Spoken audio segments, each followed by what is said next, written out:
Chelsea, with arms laden with bags brimming with groceries, pushed open the door to her cozy, sunlit home.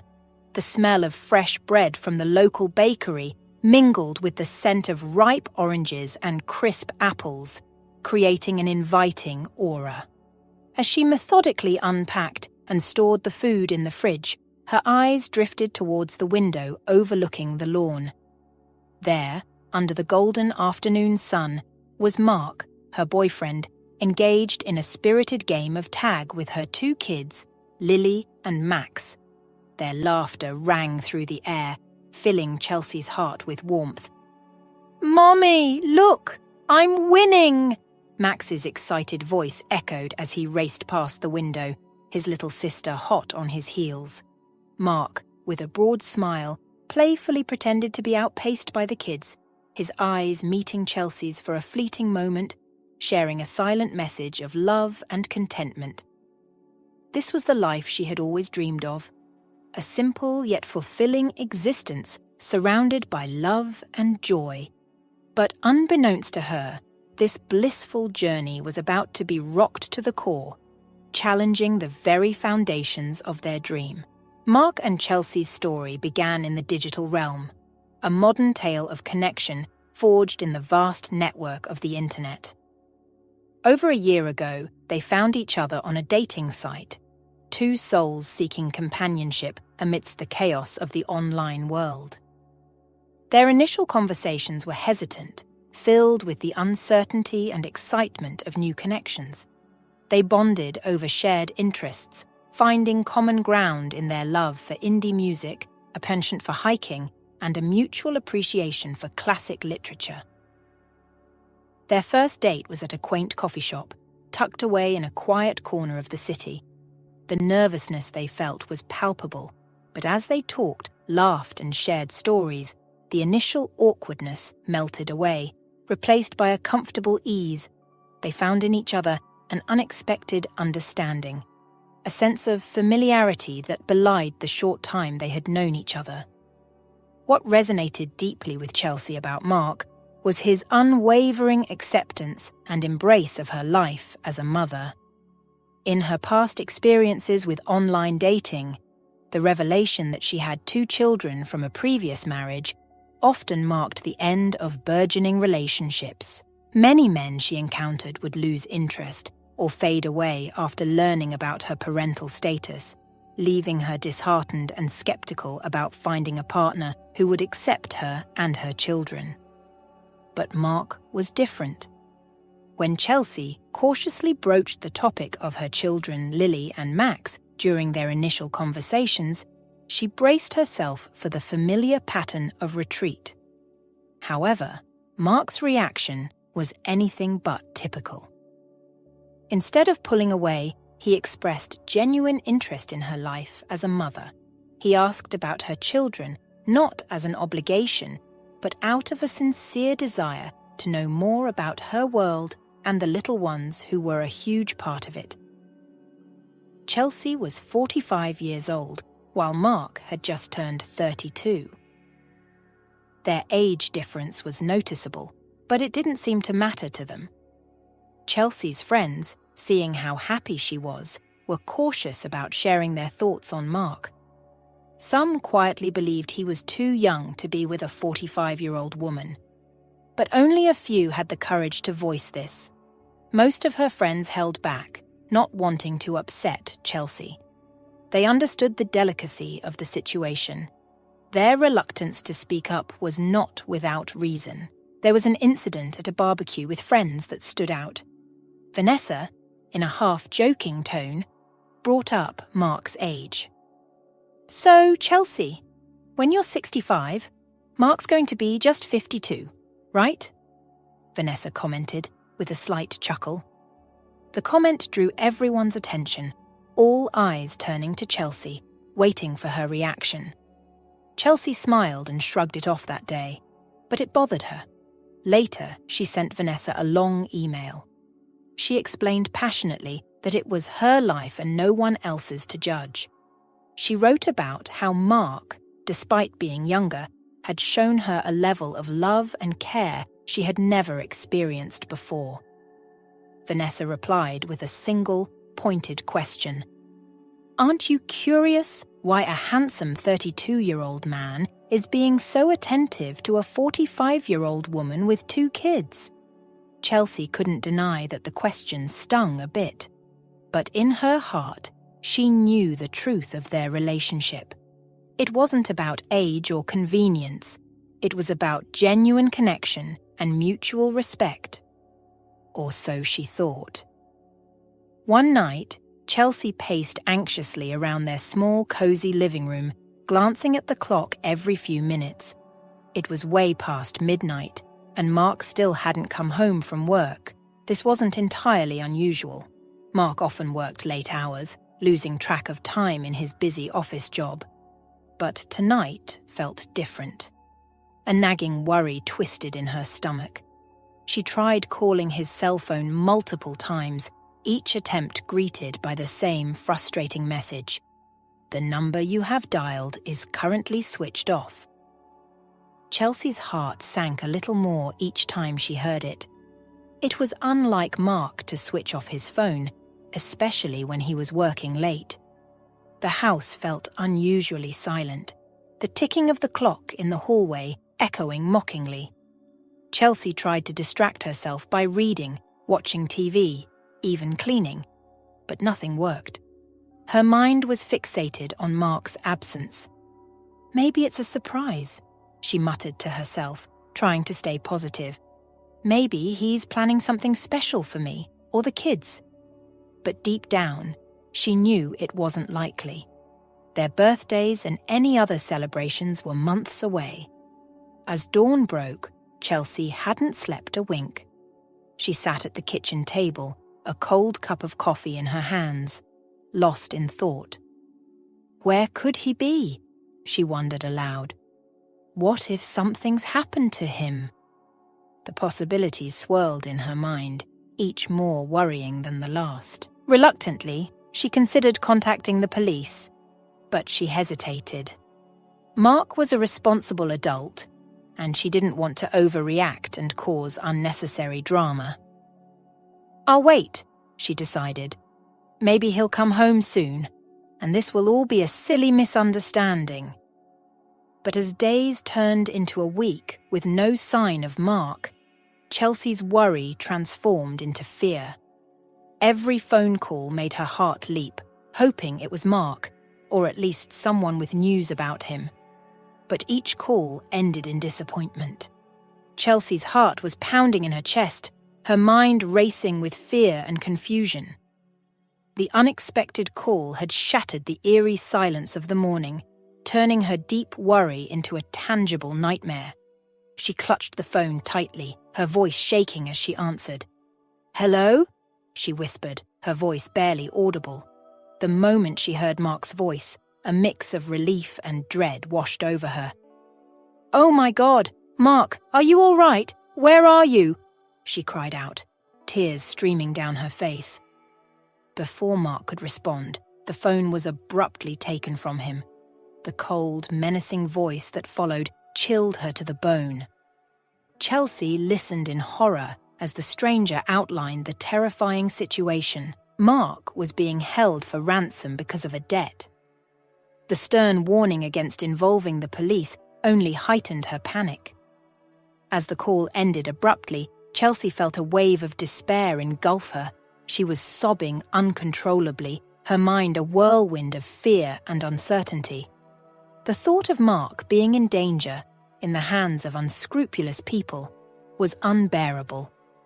She sat frozen, phone still in hand, tears blurring her vision. "What do I do now?"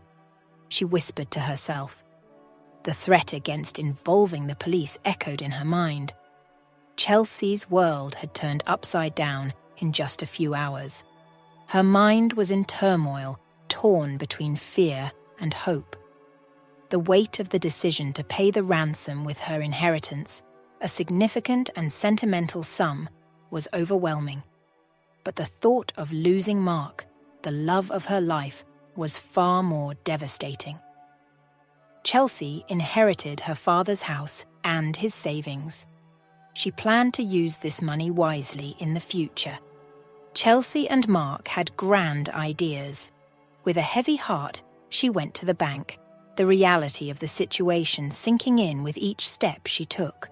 She withdrew the ransom amount, a sum that represented years of her father's hard work and her future security. Following the kidnappers' instructions to the letter, Chelsea left the bag of money at the designated drop-off point.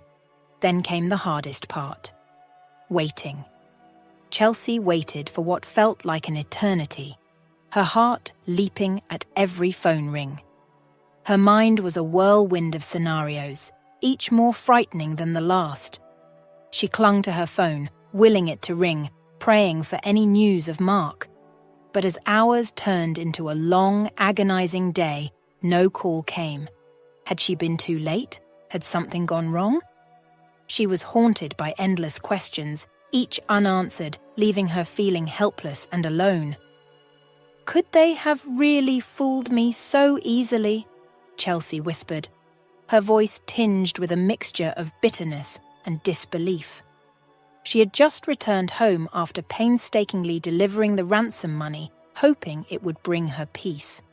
But as she stepped inside, a chilling sense of wrongness gripped her. The rooms were a chaotic mess, looking like a scene straight out of a crime movie. Furniture overturned, cushions slashed, every nook and corner rampaged through. Her heart sank as she scanned the wreckage. Valuables, money, jewelry, all gone. It wasn't just a robbery. It was a calculated, merciless plundering. The thief, or thieves, knew exactly where to look, suggesting a betrayal she couldn't fathom. "What did I do to deserve this?" she murmured, her voice cracking as she knelt amidst her shattered belongings. It was more than a theft. It felt like a cruel personal attack, stripping her not just of her possessions, but of her security and hope. The realization that someone knew her home well enough to do this sent a shiver down her spine. She was left to grapple with her escalating fear and growing despair, feeling more isolated than ever. Standing in the ruins of her violated home, she felt utterly defeated.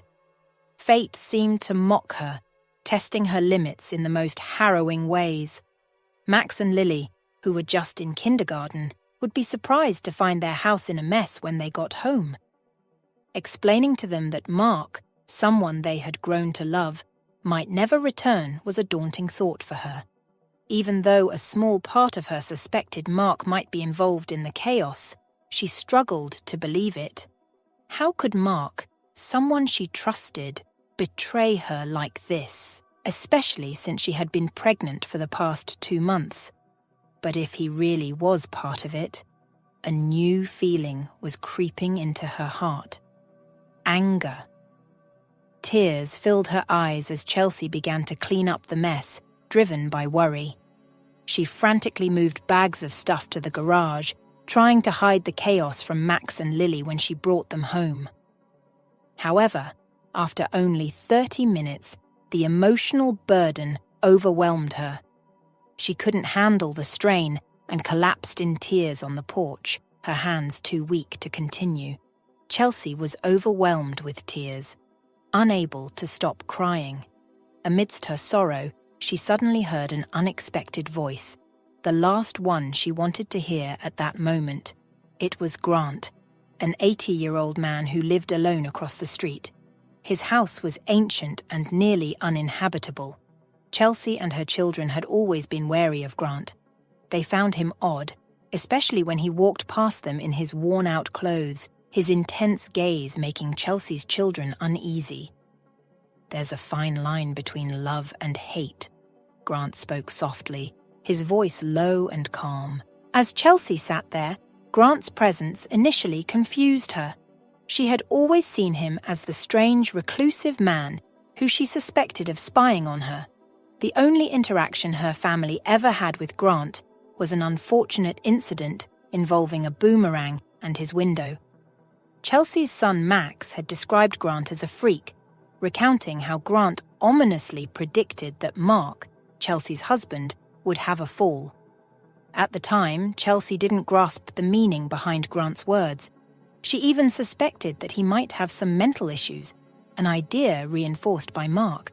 But as Grant sat beside her, sharing his thoughts, Chelsea began to see a different side of him. Grant, who she had labelled as a peculiar old man, revealed layers she hadn't noticed before. As he continued to talk, Chelsea realised that there might be more to Grant than the odd, solitary figure she had always thought him to be. Grant spoke with a hint of wisdom. "You lose something, you gain something. When Monica, my wife, passed away 4 years ago, I felt my world crumble. I lost the will to live, wanting to follow her." Chelsea listened, her tears momentarily forgotten as Grant's story unfolded. He continued, "You probably don't remember, but the day you moved in, little Lily looked directly at me and smiled. She was only 2 and didn't know much, but that smile, it meant the world to me." As Grant reminisced, Chelsea's own memories of that day resurfaced. She vividly recalled the movers bustling around, while 2-year-old Lily and 4-year-old Max played on the lawn. Lily had innocently smiled at Grant, who was watching from his window.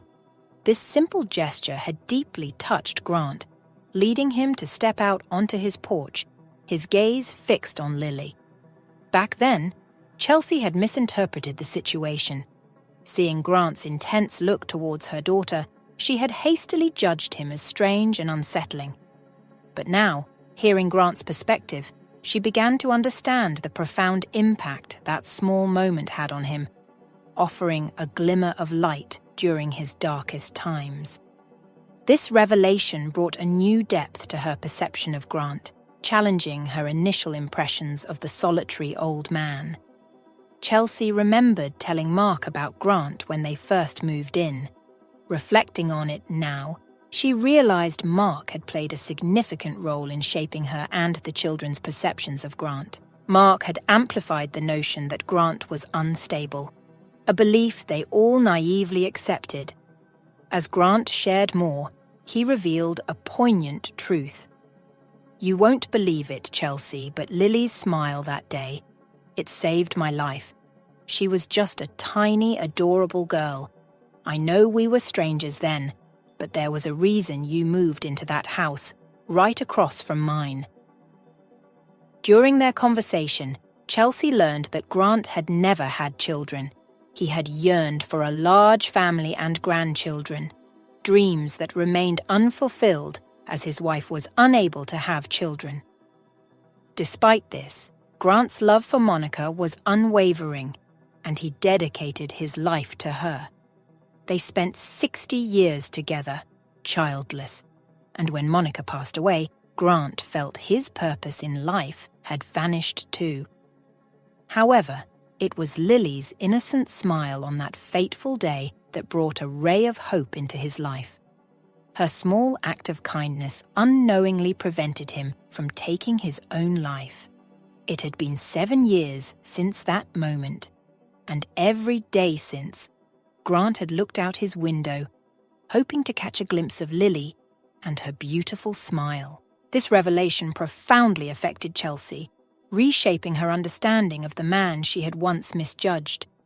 Grant, whom she had viewed as a peculiar old man, was simply a lonely soul who found solace in the small joys brought by her children. Grant clarified, "I'm not a maniac, Chelsea. I did try to connect with you, but Mark had already become a part of your life and—" He hesitated, then revealed something startling. Mark had threatened to harm him if he ever approached Chelsea and the children. "I always sensed something off about Mark, right from the beginning," Grant confessed. "But I didn't want to cause you any distress. I could see how you felt about him." After sharing these insights, Grant got up and began moving bags to the garage in a quiet, unassuming manner. Then, with the same gentle demeanor, he started tidying up the house.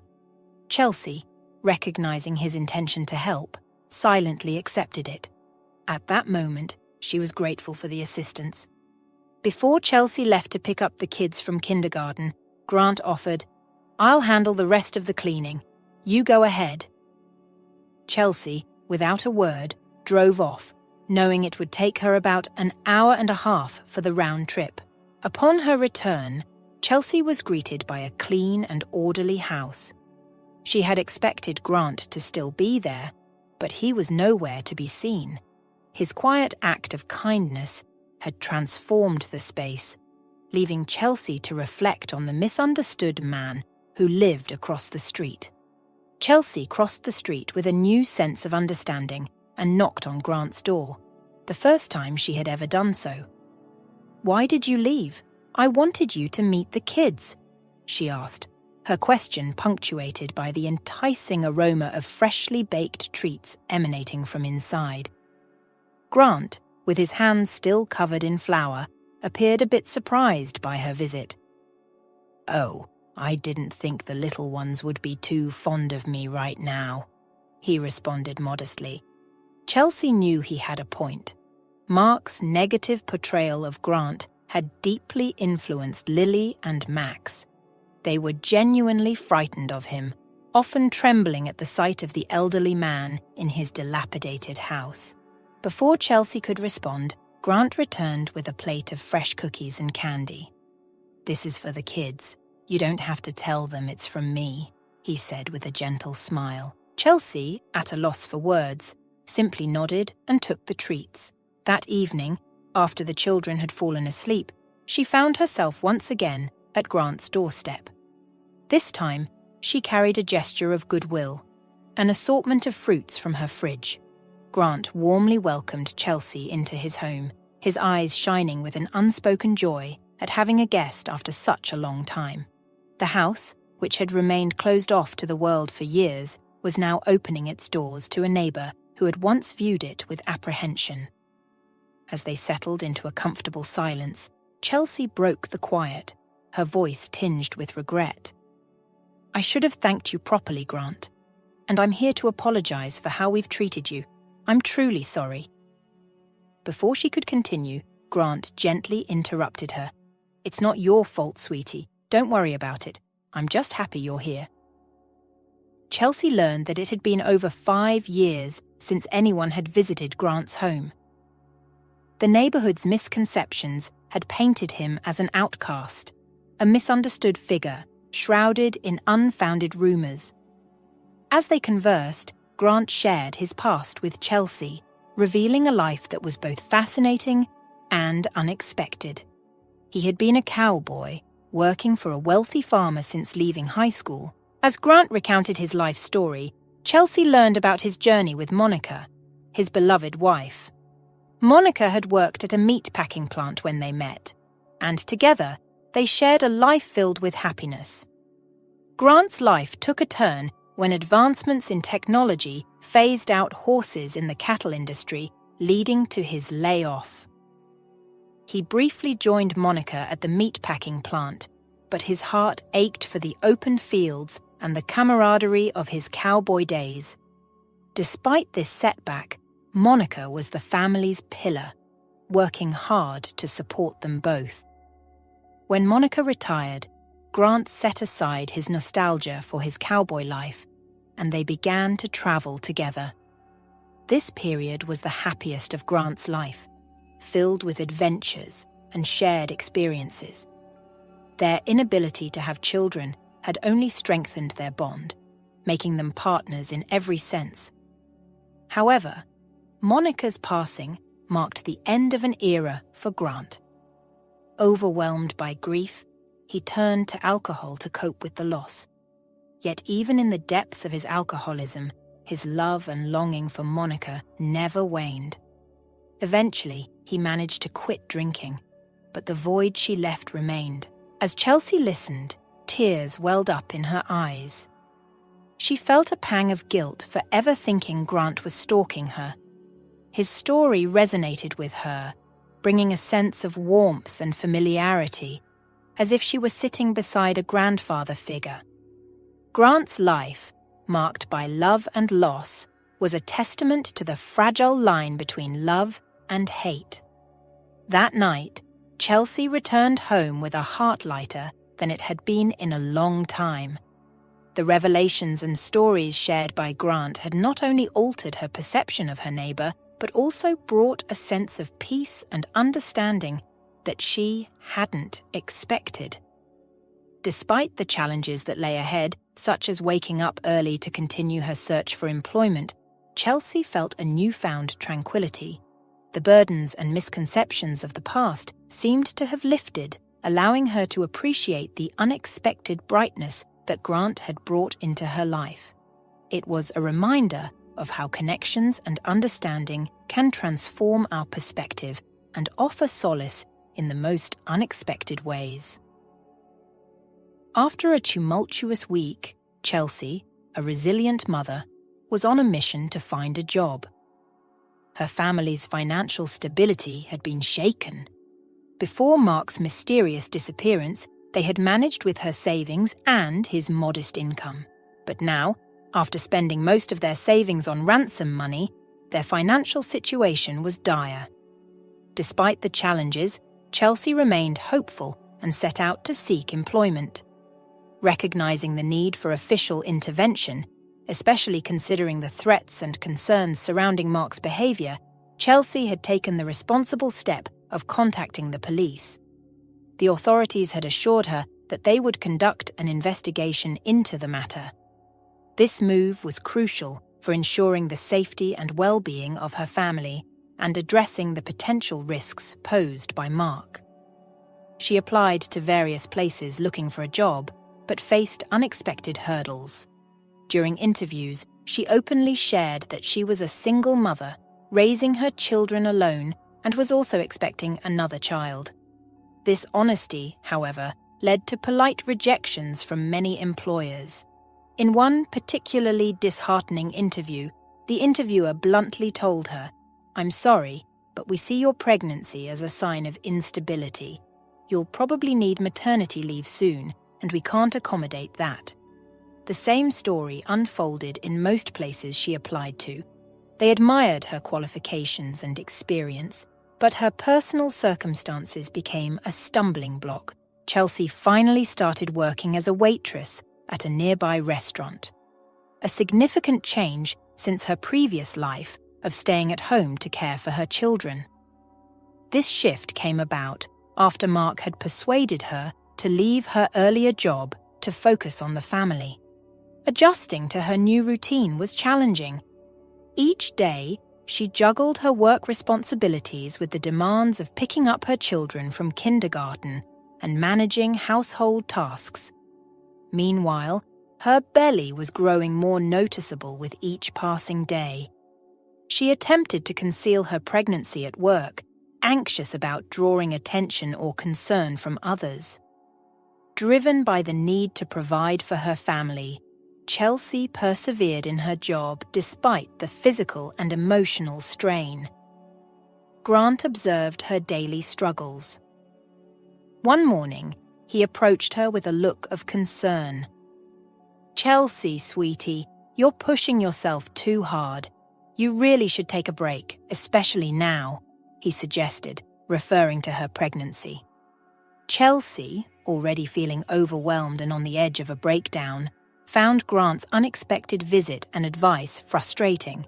She valued her independence and was determined to handle her challenges on her own terms. Grant, however, persisted, offering well-intentioned but unsolicited advice on taking care and resting. This situation added to Chelsea's growing stress as she grappled with the complexities of balancing work, family, and her own well-being. Eventually, the pressure Chelsea faced became too much for her to bear. Exhausted and emotionally drained from her pregnancy, her demanding job, and the constant balancing act with her children, she finally snapped. "Why do you keep interfering in my life, old man? I don't need your endless, irrelevant stories and advice," Chelsea exclaimed, her patience worn thin. Her outburst was a clear sign of the immense stress she was under. Continuing in her heightened emotional state, she challenged Grant's understanding of her situation. How am I supposed to feed my children if I don't work? And what do you know about raising kids anyway?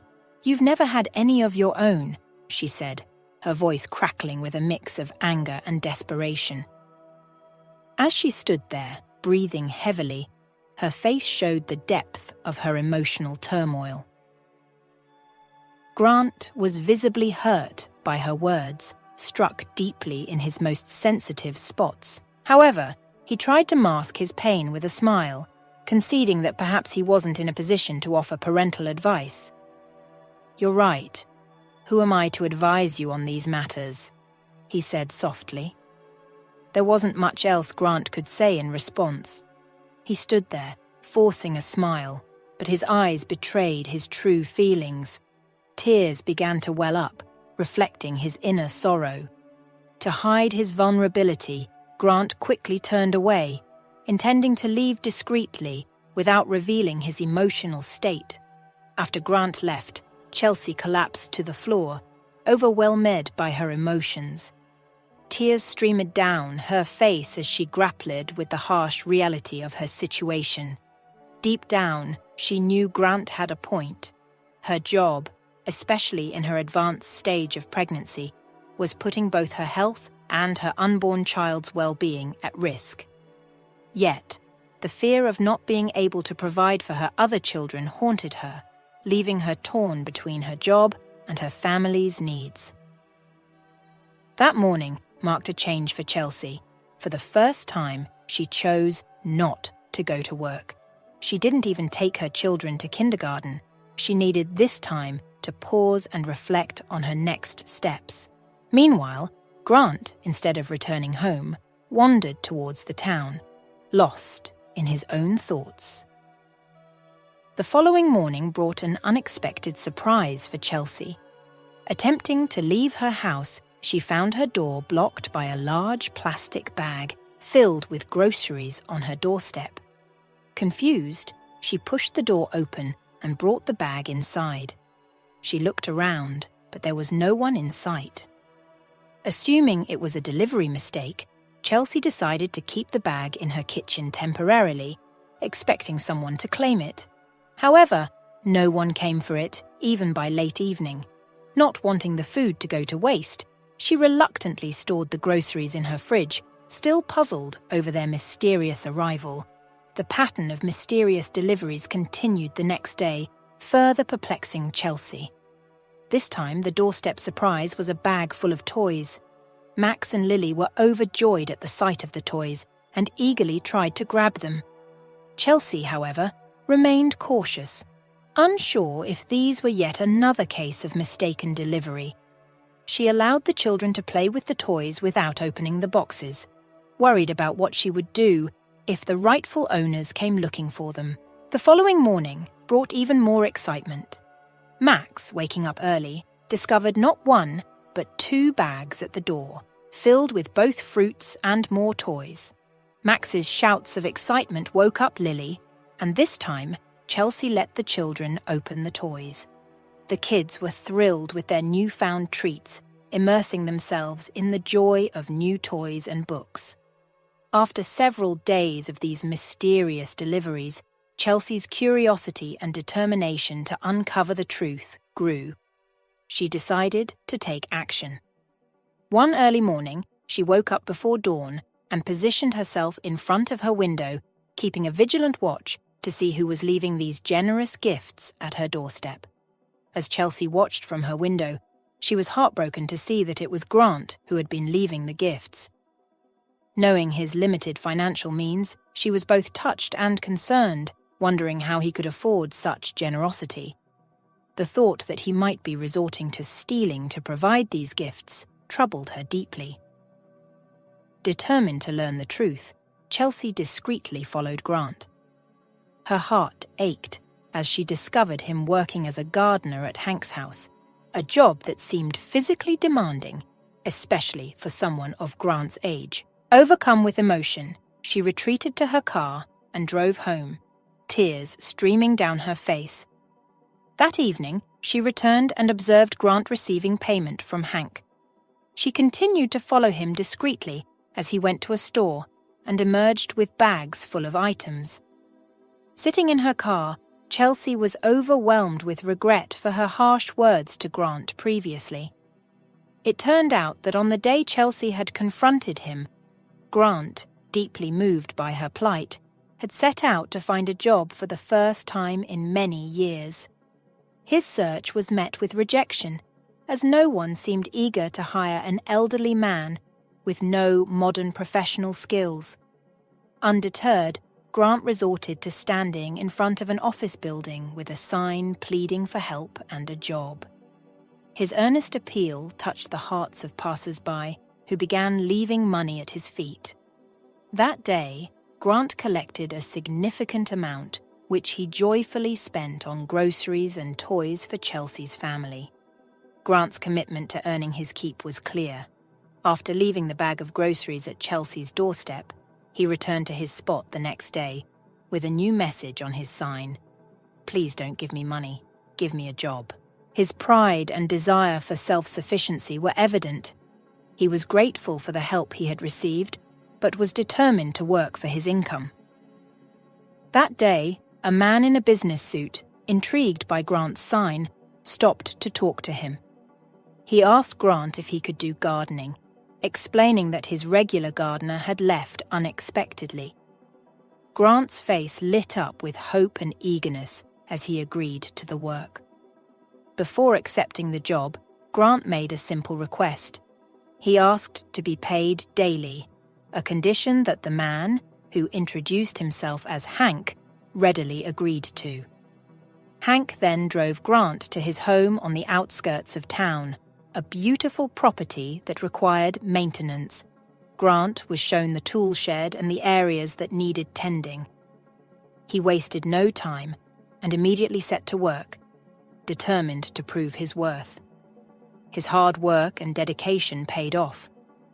At the end of the day, Hank was so impressed with Grant's effort that he handed him $200 bills, explaining that he would pay Grant $100 a day, with the extra $100 as a bonus for his excellent work. "Thank you, Hank." Grant expressed his gratitude, deeply touched by Hank's generosity and the opportunity to work. As he left Hank's house at the end of the day, Grant felt a renewed sense of purpose and dignity. Grant's daily routine became a testament to his determination and kind-heartedness. Each day, he dedicated himself to his work in Hank's garden, putting in effort and care to ensure everything was tended to perfection. With the money he earned, he made thoughtful purchases, groceries to nourish Chelsea's family and toys to bring joy to her children. Every evening, he quietly left these tokens of his kindness at Chelsea's doorstep, asking for nothing in return. Chelsea was deeply moved by Grant's unwavering dedication. She felt a mix of gratitude and embarrassment for the kindness he had shown, and she knew she needed to express her thanks while also gently asking him to stop. Gathering her children, Max and Lily, Chelsea decided it was time to have an important conversation with them. She sat them down and began to explain the situation in a way they could understand.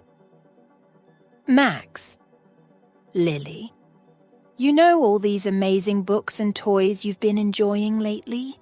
Chelsea started, watching their faces light up with joy.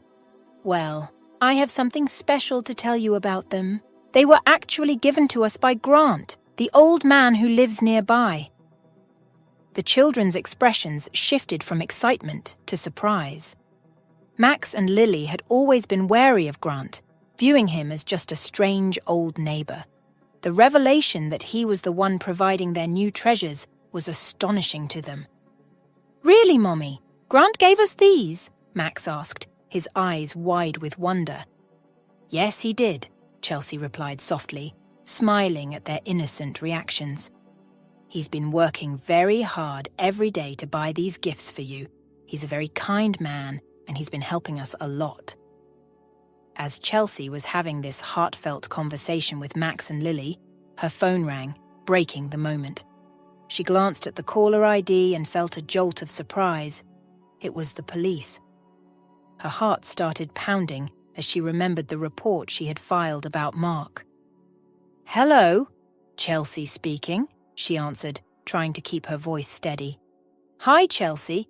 This is Officer Johnson from the local police department. We might have some news regarding the person you reported. Mark?" The officer's voice was calm and professional. Chelsea's eyes widened, and she quickly moved away from her children, seeking some privacy.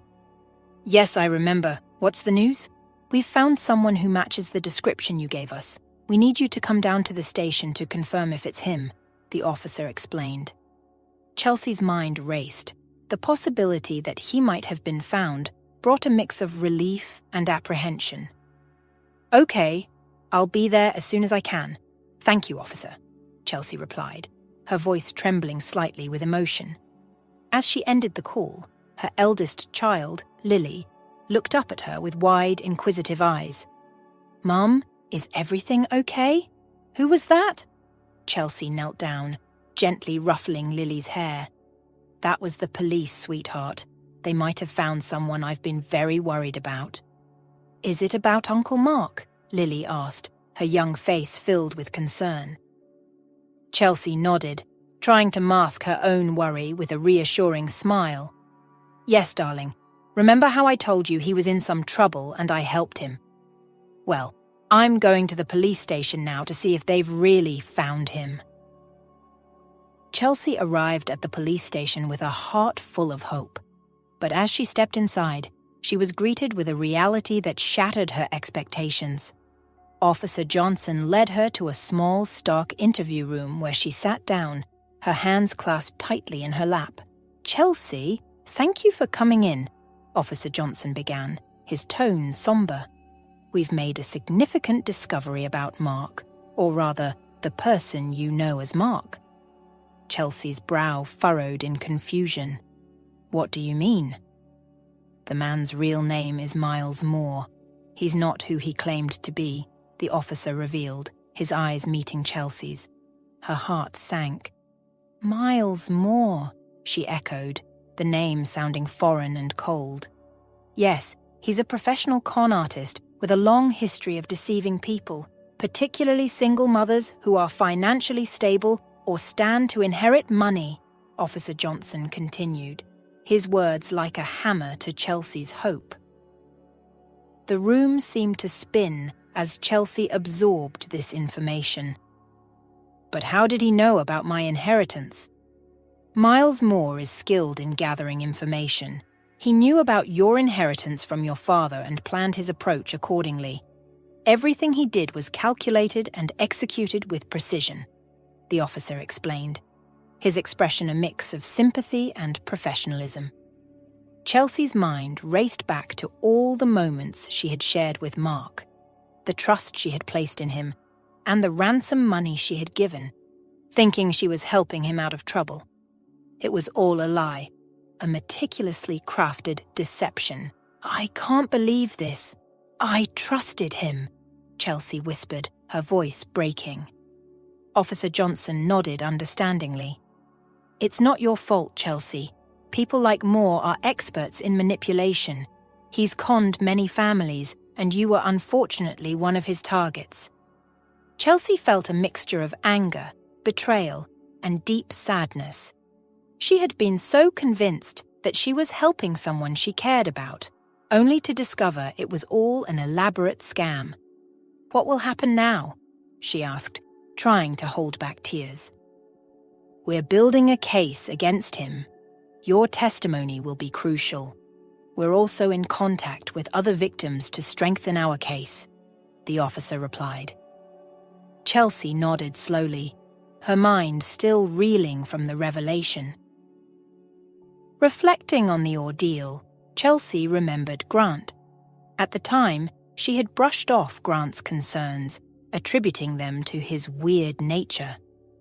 But now, in the wake of the devastating truth about Miles Moore, Chelsea's respect for Grant's intuition deepened significantly. With the revelation still sinking in, Chelsea turned her thoughts to the ransom money she had paid, hoping to rescue Mark from his supposed troubles. She inquired about it to Officer Johnson, her voice laced with a mix of hope and uncertainty.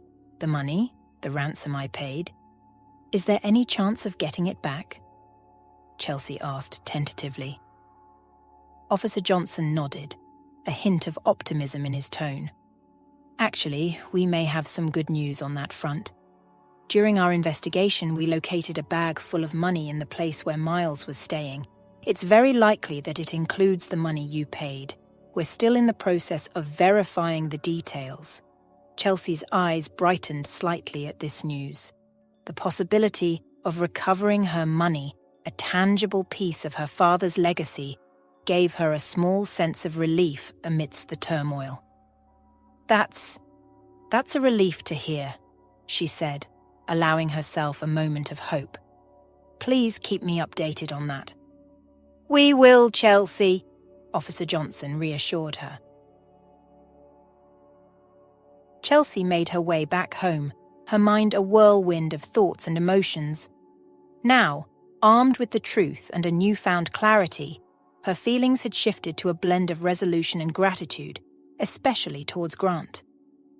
She walked with a purposeful stride to Grant's house, the elderly neighbor who had seen through Mark's facade from the very beginning. Chelsea appreciated his insight more than ever now. As she approached his door, she took a deep breath, steadying her emotions. She knocked on the door, and after a few moments, Grant appeared. He looked a bit surprised to see her, his face etched with concern and curiosity. Without a word, Chelsea stepped forward and embraced him in a heartfelt hug. It was her way of showing gratitude, an unspoken acknowledgement of his wisdom and her regret for not listening to him sooner. Grant, taken aback at first, gently returned the hug, understanding the gesture's depth. After a brief moment, Chelsea stepped back, her eyes meeting Grant's. "Thank you," she said simply, yet the words carried a weight of sincerity and appreciation. Grant nodded, a gentle smile on his face, conveying his understanding and support without needing to say anything. That evening, as Chelsea settled into the comfort of her home, still processing the day's events, her phone rang. Seeing Officer Johnson's name on the caller ID, she answered quickly, a mix of anticipation and hope in her voice. "Hello, Officer Johnson." "Good evening, Chelsea. I have some good news for you," came the officer's voice, sounding upbeat. Chelsea's heart skipped a beat. "Yes?" "We've completed our initial examination of the duffel bag we found at Miles Moore's residence. The description you provided matched perfectly, and more importantly, the amount of money inside is consistent with what you reported as the ransom you paid," Officer Johnson informed her. A wave of relief and joy washed over Chelsea. That's incredible news! I can't believe it! We're still finalizing a few details, but it looks very likely that we'll be able to return this money to you soon," the officer continued. Chelsea felt a smile spread across her face, a feeling of elation bubbling up inside her. The return of the money meant more than just financial relief. It was a symbol of justice, a tangible piece of good emerging from a situation fraught with deceit. Chelsea found herself turning back to the plans she had before her life was disrupted. Her inheritance, once a source of vulnerability, was now again a symbol of potential and opportunity. She was determined to invest this money in a way that would honor her father's memory and reflect the values he had instilled in her. Chelsea spent evenings poring over various investment options, seeking something that resonated with her and would make a meaningful impact. She considered a range of possibilities, from starting a small business to investing in community projects or even funding educational scholarships. During her research, Chelsea discovered a company offering business advice. She scheduled a meeting, and to her surprise, the consultant was Hank, her neighbor Grant's employer. "Small world, isn't it?" Chelsea chuckled as she entered Hank's office. "Grant lives just across from me, I'm here to find smart ways to invest my savings." As they explored various investment options, their conversation naturally drifted to Grant.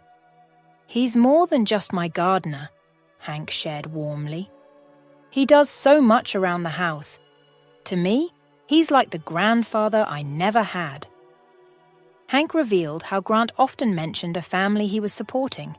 Moved by Grant's kindness, Hank had always been extra generous with him. Chelsea's eyes widened. "That family is mine," she said. Hearing this, Hank's admiration for Grant grew even more. After much discussion, Chelsea and Hank decided on a plan. They would invest most of her money in stable, reliable stocks. Hank also suggested putting a smaller portion into stocks of up-and-coming companies. "It's a bit of a gamble," he admitted, "but the potential rewards are huge." Just as they were wrapping up, Chelsea leaned forward with a spark in her eye. "I have one more idea I'd like to run by you, Hank." It was a serene Sunday morning, and Grant was preparing for his usual workday at Hank's house. However, upon his arrival, Hank greeted him with an unexpected change of plans. "Grant, take a break today," Hank announced, placing a reassuring hand on Grant's shoulder. Puzzled, Grant furrowed his brows. "But I've got a ton of work in the backyard." "What do you mean?" he asked, clearly surprised. Hank chuckled lightly. "No work here today. We're heading somewhere special. Make sure your tools are ready. You'll be busy," he said with a hint of excitement, motioning towards his pickup truck. Despite his confusion, Grant climbed into the truck. Curiosity piqued. After an hour's drive through scenic countryside, Hanky's truck approached a charming farmhouse. He stopped to open the gates, then drove through and parked in the yard. Both men stepped out, stretching their limbs in the fresh air. Moments later, the farmhouse door swung open, revealing Chelsea with a bright, welcoming grin.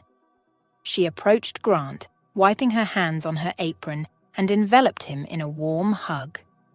"Welcome to the farm, Grant," she exclaimed, her eyes sparkling with joy. Grant stood there, utterly bewildered.